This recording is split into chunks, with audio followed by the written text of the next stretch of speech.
வணக்கம், இது உங்கள் தேவகி சமையலறை. இன்னைக்கு நம்ம பார்க்க போகிறது மொறுமொறுப்பான மிளகாய் பஜ்ஜி. மிளகாய் பஜ்ஜியை அதிகமாக காரம் இல்லாமல் எல்லாருமே விரும்பி சாப்பிட்ற மாதிரி டேஸ்ட்டாக எப்படி செய்யறதுன்னு பார்க்கலாம். அதுக்கு மிளகாயை கழுவிட்டு 2ஆக கட் பண்ணிக்கலாம். பெரிய பஜ்ஜி மிளகாயாக இருந்ததுன்னா 4ஆக கூட கட் பண்ணிக்கலாம். கட் பண்ணதுக்கப்புறம் இந்த மாதிரி முடிஞ்ச அளவுக்கு விதைகளை நீக்கிருங்க. எப்போவுமே மிளகாய் பஜ்ஜியில் மேல் மாவில் மட்டும் உப்பு இருக்கும், ஆனால் மிளகாயில் அந்த அளவுக்கு உப்பு பிடிச்சிருக்காது. அதனால் மிளகாயில் உப்பு பிடிக்கணுங்கிறதுக்காக கட் பண்ண மிளகாயை உப்பு தண்ணியில் ஒரு 10 நிமிஷம் போட்டு வச்சுருங்க. தண்ணியில் உப்பு கொஞ்சம் நிறையவே போடுங்க. அப்போ தான் மிளகாயில் உப்பும் பிடிக்கும், காரமும் குறையும். இந்த டிப்பை ஃபாலோ பண்ணி ஒரு தடவை பஜ்ஜி செஞ்சு பாருங்கள், வித்தியாசம் நல்லாவே தெரியும். மிளகாய் உப்பு தண்ணியில் ஊறுற டைமில் நம்ம பஜ்ஜிக்கு மாவு ரெடி பண்ணிடலாம். ஒரு கனமான கடாயை அடுப்பில் வச்சுட்டு 2 கப் கடலைப்பருப்பை சேர்த்து மிதமான தீயில் வறுத்தெடுத்துக்கலாம். இந்த கடலைப்பருப்பை லூஸில் 1 கிலோ 99 ரூபாய்க்கு வாங்கினேன்.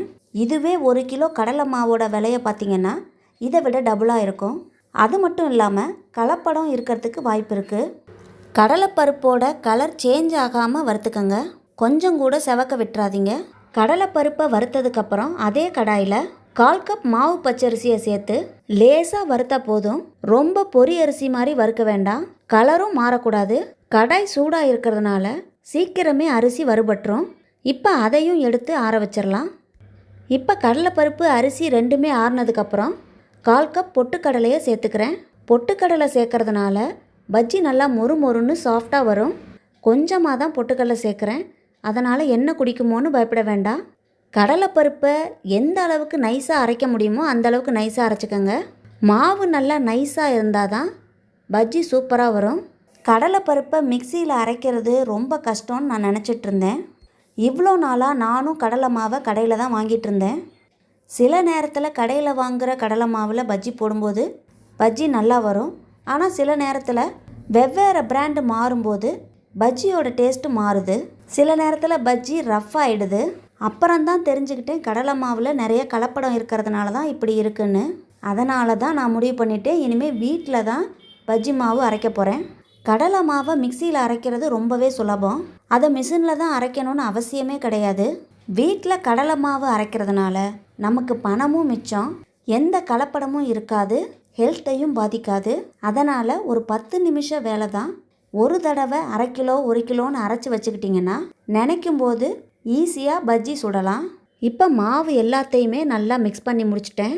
இதை ஒரு ஏர்டைட் பாக்ஸில் போட்டு வச்சுக்கிட்டிங்கன்னா எப்போ வேணும்னாலும் உப்பு மிளகாத்தூள் மட்டும் போட்டு ஈஸியாக பஜ்ஜி சுட்டுறலாம். கூடவே பூண்டு பெருங்காயத்தூள் விருப்பப்படி சேர்த்துக்கலாம். இதிலையே அரிசியும் சேர்த்து அரைச்சிருக்கிறதுனால நீங்கள் கடலை மாவு அரிசி மாவுன்னு தனித்தனியாக சேர்க்க தேவையில்ல. அவ்வளோதான், இந்த பஜ்ஜி மாவு ரெடி ஆயிடுச்சு. நம்ம அரைச்ச மாவுலேருந்து 1/2 கப் எடுத்து பவுலில் சேர்த்துக்கிறேன். கூடவே கொஞ்சமாக மஞ்சள் தூள், பெருங்காயம், தேவையான அளவுக்கு உப்பு, 1 பிஞ்ச் சோடா உப்பு, கொஞ்சமாக மிளகாய்த்தூள். இது மிளகாய் பஜ்ஜிங்கிறதுனால கொஞ்சமாக சேர்த்துக்கிறேன். வேறு பஜ்ஜி போடுறதா இருந்தால் நீங்கள் நிறைய மிளகாய்த்தூள் சேர்த்துக்கோங்க. ஃபஸ்ட்டு கொஞ்சமாக தண்ணி ஊற்றி நல்லா மிக்ஸ் பண்ணிக்கோங்க. அப்போ தான் கட்டி இல்லாமல் மாவை ஈஸியாக கரைக்க முடியும். அதுக்கப்புறம் தேவையான அளவுக்கு தண்ணி ஊற்றி மிக்ஸ் பண்ணிக்கலாம். கடையில் வாங்குகிற பஜ்ஜி மாவில் அதிகமாக சோடா உப்பு கலந்துருப்பாங்க, ஆனால் நம்ம வீட்டில் கொஞ்சமாக தான் சோடா உப்பு கலப்போம். இப்போ பஜ்ஜி மாவை கரைச்சதுக்கப்புறம் மிளகாயை நனைச்சி எண்ணெயில் போட்டுடலாம்.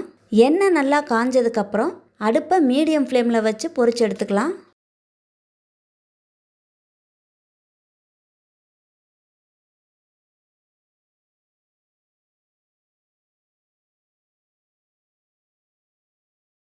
இப்போ மொறுன்னு மிளகாய் பஜ்ஜி ரெடி.